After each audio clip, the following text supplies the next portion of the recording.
Mga kawakap, isang mapagpalang araw po. So, isang breaking news po ang nilabas ng CBCP News kung saan ang aming pong minamahal at ginagalang na obispo na si Bishop Rex Andrew Alarcon ng Diocese of Daet ay itinalaga po ng ating minamahal na Santo Papa Pope Francis bilang bagong Archbishop of Cáceres.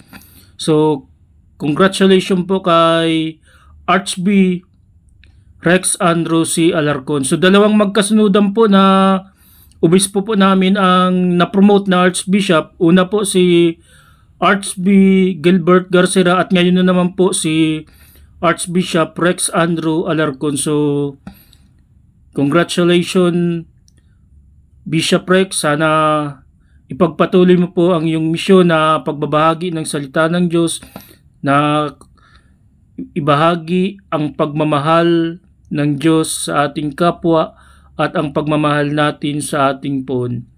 God bless po, Bishop. Congratulations po, Archbishop Rex Andrew Alarcon. I love you with the love of the Lord. God bless you. Mama Mary loves you. Amen. Salamat po.